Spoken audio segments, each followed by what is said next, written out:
Como hemos visto en la presentación anterior que hablábamos de Inglaterra y Alemania como los países donde primero se desarrolló la industria y por ende también primero se desarrolló el movimiento obrero organizado, es donde se van a generar los primeros cambios respecto de la política social y por supuesto la de salud. Estas tres grandes etapas que vemos aquí en Europa corresponden al gráfico de línea de tiempo del PowerPoint que vimos anterior, que representan las variables determinantes o que explican los cambios en los sistemas sanitarios. Para ponerlo de manera sintética, la política de salud y en especialmente la política social es el accionar del Estado en tres grandes campos.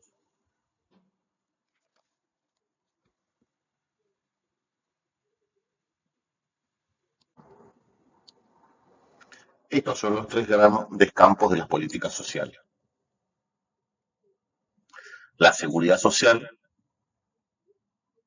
con la creación de cajas o institutos donde se guarda dinero, se guardan fondos para eventualidades, esas que inicialmente fueron cajas hechas por la misma solidaridad mutual, esas mutuales se transforman en estatales, en mutuales que eran de los trabajadores se hacen estatales ahora. Quiere decir que hay un aporte estatal y una custodia estatal. Y eso da al complejo de seguros y de previsión social, asignaciones familiares y otros tipos de institutos de la previsión social para protegerse de eventualidades y de infortunios. Luego están las instituciones y provisiones públicas de servicios como educación, salud, vivienda, como las más importantes. También el agua y saneamiento puede incluirse dentro de esto. Son bienes, distribución pública de bienes que tienen una externalidad positiva más allá de la apropiación individual de ese beneficio. Estos son los servicios públicos de cobertura universal, donde el Estado organiza y tiene efectos positivos para la población más allá del beneficio individual de quien aprende a leer o recibe una vacuna o se cura. Esto es, tiene beneficios hacia la comunidad más allá del individuo y por eso se les llama bienes públicos y bienes meritorios, donde el Estado debe financiarlos. Luego, también está la política asistencial referida a la situación, a la gente que está en situación vulnerable. Ya esta política ya no es universal, sino focalizada. Quiere decir que destinada específicamente a esos grupos en situación de vulnerabilidad.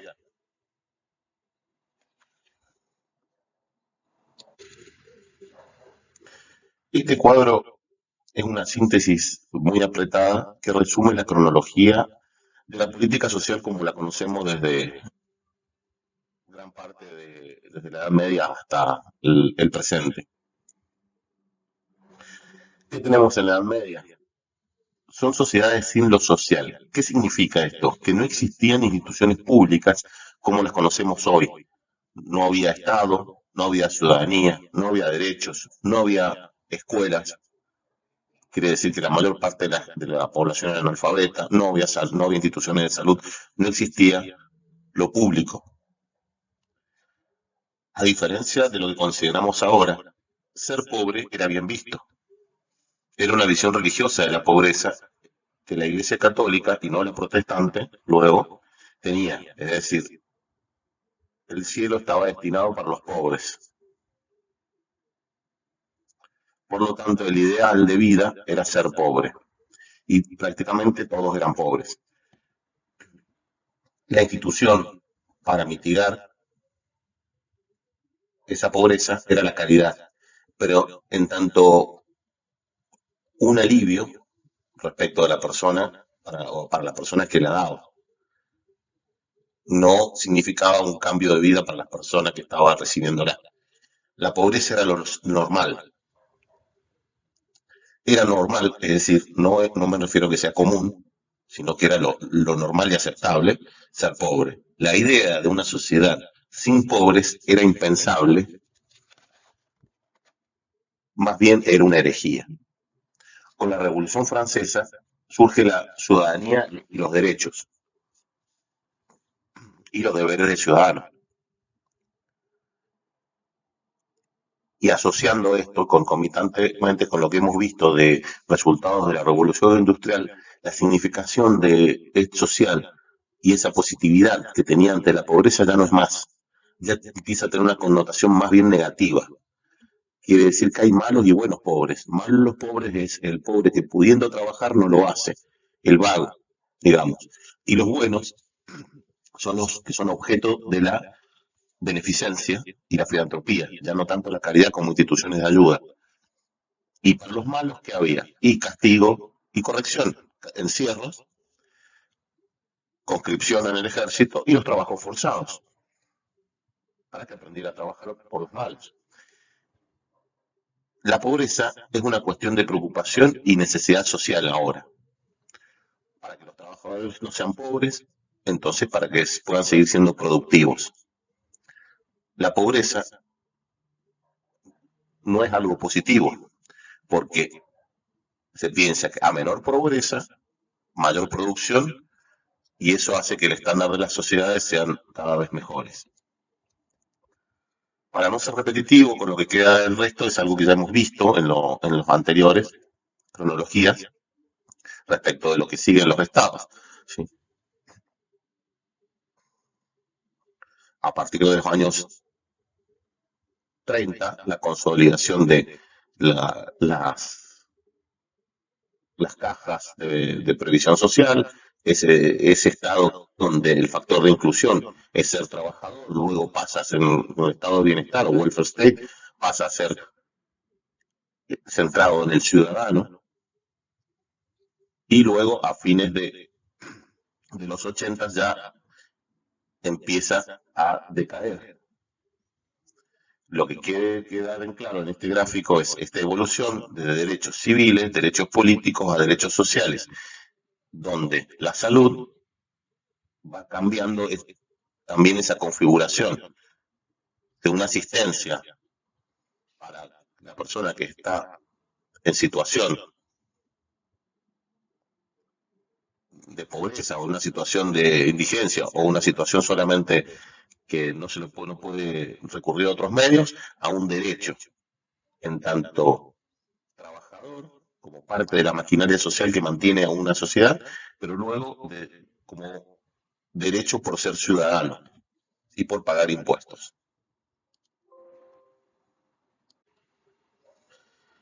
En esta página podemos ver cómo con distintos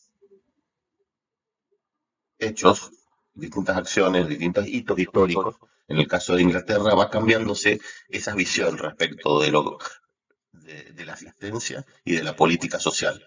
Primero, ya en 1800, una visión de la pobreza como algo negativo y las formas de reglamentación para evitarla y corregir.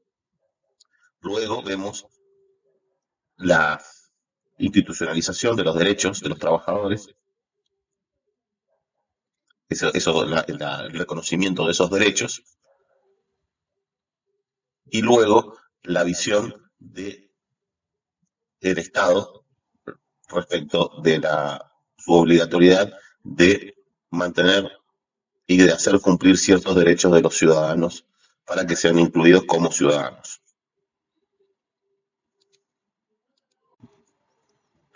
Para mediados de los años 50, es decir, después de la Segunda Guerra Mundial,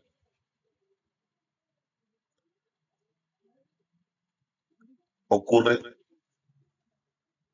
la aparición, o mejor dicho, el momento máximo del estado de bienestar, que es algo que se venía gestando desde los años 30 y tiene que ver con la necesidad de que el Estado sea más que un árbitro, sea un agente del desarrollo de las sociedades. siga siendo un árbitro, pero que siga siendo un actor participante, no neutral. Y en esto podemos ver dos explicaciones que dan lugar a eso. Por un lado, porque sea producto de la presión social, esto es, producto de la conflictividad obrera, pero también la necesidad de que para poder seguir produciendo, poder seguir funcionando, es necesario que exista una paz social o exista equilibrio y certidumbre económica y en todos los ámbitos de la vida social, una tranquilidad que dé lugar a la producción y estabilidad económica.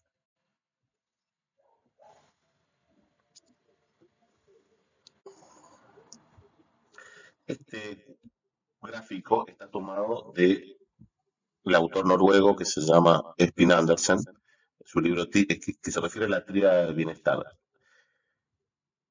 Estas tres instituciones, macro, Estado, mercado y familia, en los países de Europa y también en el resto de los países, según su configuración, sea más una, mayor peso de una o de otra en la fórmula, van a dar lugar a sistemas de previsión o sistemas de salud, sistemas de política social, de política pública diferentes. Más Estado, más mercado, menos mercado y más familia. Familia se refiere a las cosas que se tienen que hacer cargo de la familia. Entonces, la configuración de estas distintas esferas va a dar y va a explicar cómo se han organizado distintos sistemas de cada país. ¿Qué quiere decir? Que cada país tiene su modelo, su sistema, no porque pueda ser importado de otro lugar, sino que tiene que ver con la configuración de su historia y de sus instituciones y de sus estructuras sociales. Y entonces, ¿de qué se trata este estado de bienestar como modelo ideal? Es decir, es un modelo que en distintos países se da de distinta manera, pero básicamente tiene que ver con conceptos como protección social, ciudadanía y derechos civiles, políticos y sociales a través de un sistema de previsión y de seguros que permite esa igualdad de oportunidades. Cuando hablamos de seguridad social, de educación pública, sanidad, vivienda, seguros de desempleo, seguros de trabajo, seguros de enfermedad y de ese tipo de cosas estamos hablando, y seguros de salud, estamos hablando de estado de bienestar.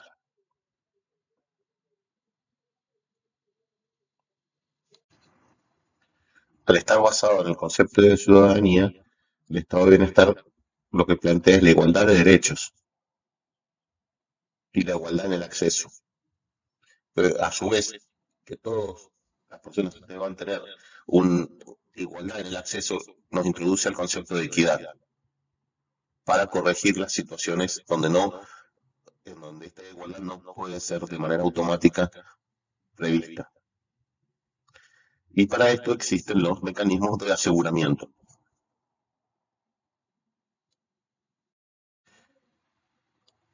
Entonces, siguiendo a Spin Anderson, esa combinación de Estado, familia y mercado nos va a dar diferentes configuraciones según sea el tipo de Estado y de diferentes configuraciones de previsión social y de política social y de seguros sociales y de salud. Dependiendo de la modalidad que tenga, si sea liberal, sea corporativo, socialdemócrata, se van a plantear distintos tipos de principios y de criterios, teniendo en cuenta que Spin Anderson plantea que el universal socialdemócrata es el de los países del norte de Europa, donde existe un estado pleno de bienestar, donde el centro es el ciudadano y no el trabajador, donde el sistema se basa en un presupuesto y en impuestos, y donde todas las personas reciben lo mismo más allá del aporte. Este cuadro es para verlo detenidamente, pero plantea los distintos principios principios que tiene cada esquema y que van a dar, dependiendo de los países que adopten más o menos estos principios, van a configurar su sistema previsional y su sistema de salud. Lo liberal, corporativo, socialdemócrata. Liberal tiene que ver con el mayor participación del mercado, por ejemplo, países como Estados Unidos. Corporativo tiene que ver con países donde tiene más relacionado con la centralidad de los seguros relacionados con el trabajo, el trabajador. Y socialdemócrata, donde el centro es el ciudadano. Entonces veremos países como en la liberal podemos plantear Estados Unidos, otros los países de Europa, del centro de Europa, o países como la Argentina en el medio, y los países del norte de Europa como representantes de lo universal. Entonces, en este cuadro uno puede configurar los países que son de tipo liberal, conservador y socialdemócrata dentro de este esquema de teoría de conjuntos donde se encuentran y que tienen cuál es el rol del Estado. En el liberal, obviamente, el rol del Estado es mínimo, es alta el sistema es altamente mercantilizado, y a diferencia de los otros. Entonces, el rol del Estado es mínimo, en el liberal, el conservador es más una especie de mediador, y el socialdemócrata es un actor positivo. Entonces, son distintas sociedades, distintos modelos y formas de historia que tiene cada uno van a configurar que estén en una o en otra columna. Cada uno dependiendo de la historia que ha tenido.